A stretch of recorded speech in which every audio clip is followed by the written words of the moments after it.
All right, welcome back to the channel. I'm Dave, and this is Save America Vote Tulsi Gabbard. This weekend, Tulsi was on the road out in San Francisco speaking at the Veterans Caucus, and honestly, just hitting it out of the park. You know, I've only seen Tulsi maybe once during this entire campaign. Like in one video, I think I described it, where she looked a little tentative because she knew she was basically flying. She was doing a kamikaze mission. She was flying right into the teeth of the belly of the beast, or whatever you want to call it. And she still did well, but you could tell it's almost like a dog that gets hit by a rolled up newspaper. She's kind of like, oh no. And there was a little more nervousness. There wasn't quite the warmth and the flow that she normally has when she's speaking in public. But man, did she just knock it out of the park yet again.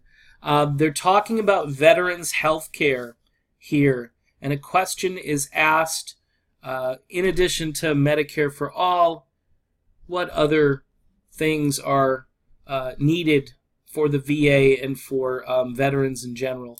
And here's Tulsi to talk about it. We don't have to wait for anything to happen, any legislation to pass, to make sure that our veterans are getting the health care that they need. Yeah. It's gone on for far too long that we hear empty promises. We hear veterans are going to be made a priority, but then you hear threats of privatization and actually making it harder for our veterans to get that care that they need. There are so many stories that I could share with you of veterans who live in my district in Hawaii. Now, she just said there are so many stories I could share with you. What does that indicate? That indicates that she's connected. You know, the idea of your congressperson being your representative, now that's kind of starting to slip away, because most congressional, leaders and people who are just garden variety congressmen or congresswomen, most of them are really beholden to special interest groups, to lobbyists, to big money influencers. Hey, do this for me and, I'll donate big to your campaign next time around. And it goes on because these guys are constantly getting reelected every couple of years. So for a congresswoman to get up there and to basically say, hey, I hear from these constituents and I've got lots of stories. Now, wait for it, because she's got an even more interesting thing to say here, and I want to emphasize a certain part of it. So I'm going to continue the dialogue here. Who have dealt time and time again with doors slammed in their face, ultimately when they can't get the care that they need the most. We had a Vietnam veteran in my district who I had known for years, but he happened to call me on my cell phone one day when he was on the verge of having a heart attack. Okay, he called me on my cell phone one day. Okay, he had Tulsi Gabbard's telephone number, Vietnam veteran, and he has access to Congresswoman. I mean, maybe this happens in other districts. Maybe there are congressmen and women who are giving out their phone numbers. To me, that opens up a big can of worms if you end up doing that. So it shows that either Tulsi and this person had a level of trust, or she's just trying to be a good representative. Well, let's roll it again. And he was in the emergency room at the hospital closest to him, trying to get the emergency surgery, heart surgery that he needed. But he was being told by the bureaucracy at the VA clinic, no, you're not authorized to get that surgery there. We're going to have to send over an ambulance to come and get you, when his doctor is telling him you will not survive the trip to get to the VA hospital. How outrageous is this? I mean, it's just, when you hear about the VA, and remember, Donald Trump was supposed to fix the VA. He ran on fixing the VA. And if we're still hearing stories like these, I don't know, did the VA change at all? Maybe it did, but these are still real stories that are happening. And I honestly think that, I don't know, I mean, nothing's getting done. So if you're a Trump supporter, you got to look at what's happening right now at the VA. Tulsi seems to have her finger on the pulse of literally every veterans-related topic, which is a breath of fresh air. And he was one person who was stuck in this bureaucracy of paperwork rather than saying, hey, we've got to save this guy's life and know that the VA will cover the cost of that care. So we were able to help him get that. We were able to help save his life. But how many more of our veterans are having to struggle through and fight through this bureaucracy rather than, once again, making sure the VA is meeting its mandate to care for our veterans? Yeah, again, just spot on, passionate, real answer from a soldier and a soldier's heart. I'm not sure it gets much better than this. Somebody who calls on Tulsi's cell phone, all right, and has a conversation, and it appears that they may have saved this guy's life. So that's pretty impressive. Another question here coming up. So, one of the main focuses of our caucus is bringing home deported veterans. Yeah. What will you do for deported veterans? Okay, if you didn't hear the question, bringing home deported veterans. Now, again, full disclosure here, I am not somebody who doesn't believe in any border wall or border security. I believe the country should have border security. But to hear about criminals, okay, breaking the law and killing people or doing anything that's violent, certainly deportation is, it's not a thing that would make me upset. All right. This, however, is outrageous. And the fact that we are deporting veterans. Now, I froze this right here. Tulsi, if there was a sprint to the microphone, she's doing it right now. Let's listen to this. There's two major things we have to address here. One is the fact that we have far too many veterans, people who've put their lives on the line for this country, who have been deported out of the country that they have sacrificed their lives for. We've got to bring our veterans... Unconscionable. Unconscionable. Now, look at this guy over here with the snapping. This is something this is something new. It's a lefty thing. I'm not a fan of it. I don't know why. I'm just not a fan of it. Clapping seems to be a good old-fashioned method. Snapping, unless you got some really thick fingers, doesn't make a lot of noise. And it's just, I don't know, it just reminds me of maybe some kind of a dance thing. I'm not a fan of snapping. It's just a little pet peeve. All right, let's this is a serious question, so let's listen to it. And the second thing we've got to address is the fact that many veterans who may not be citizens or service members who are not citizens, they're not educated about what their rights are, what their opportunities are.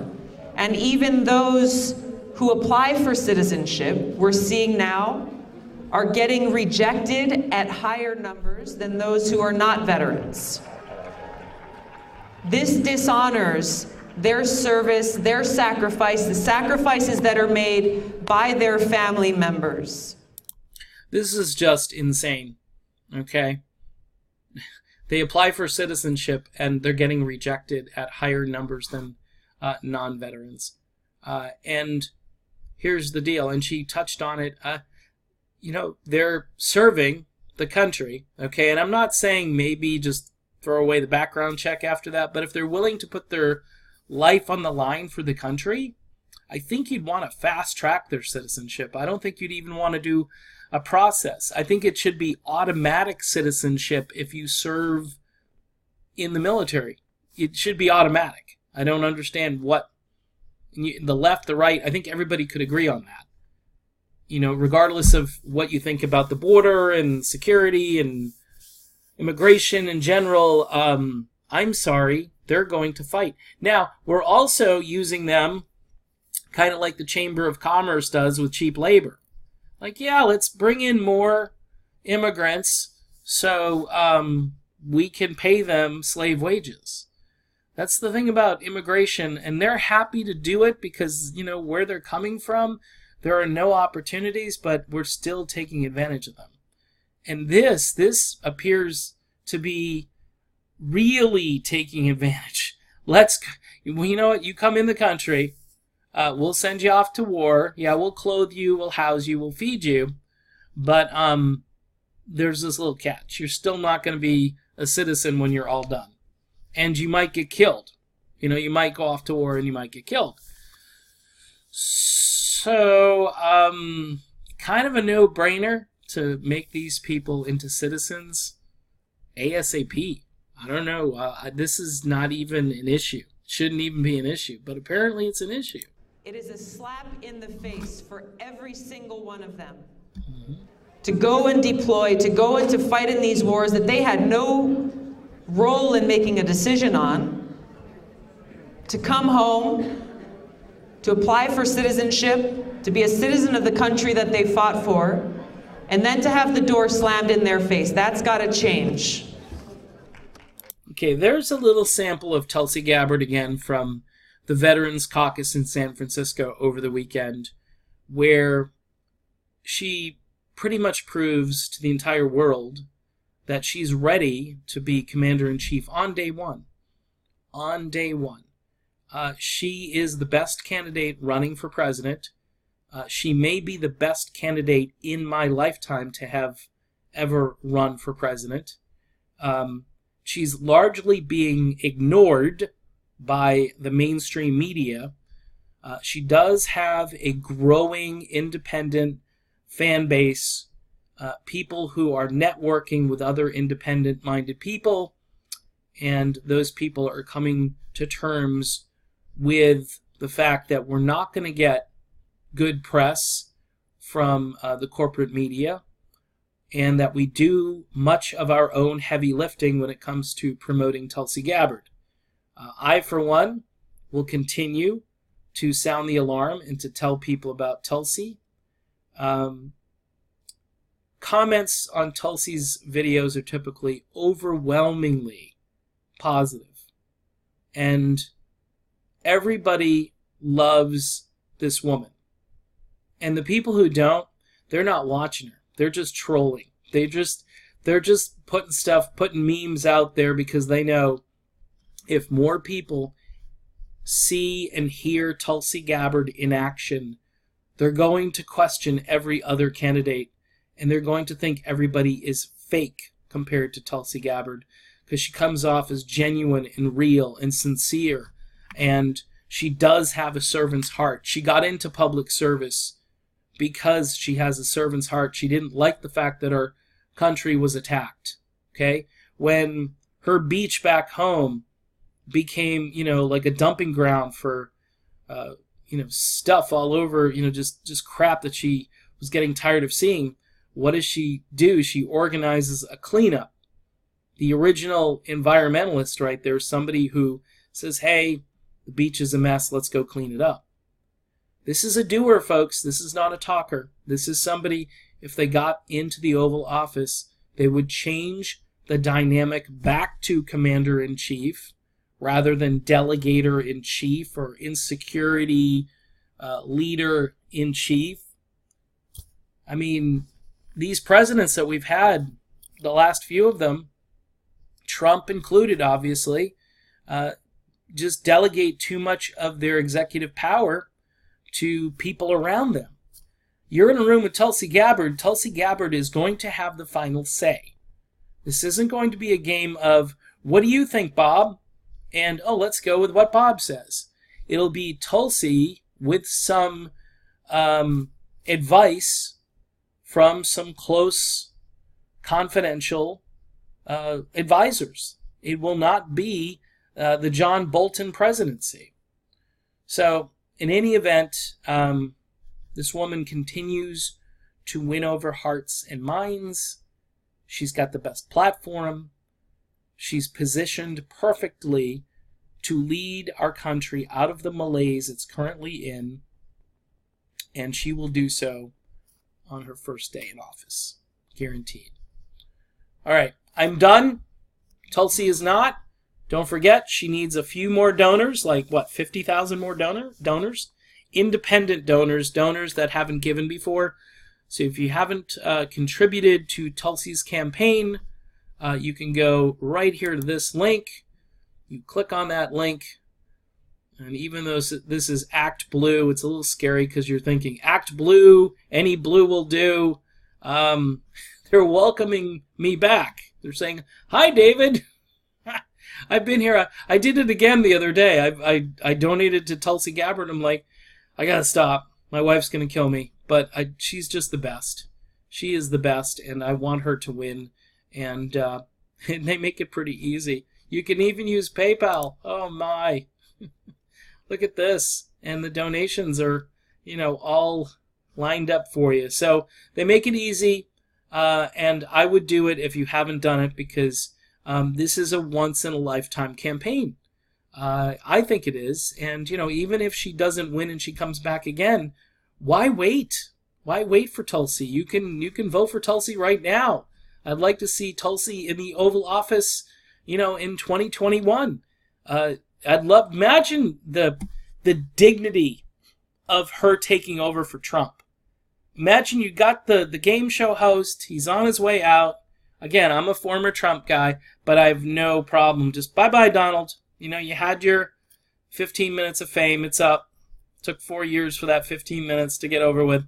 Now we have the serious person coming in who is truly going to unite the country, who's not going to ratchet the rhetoric up when it needs to come down.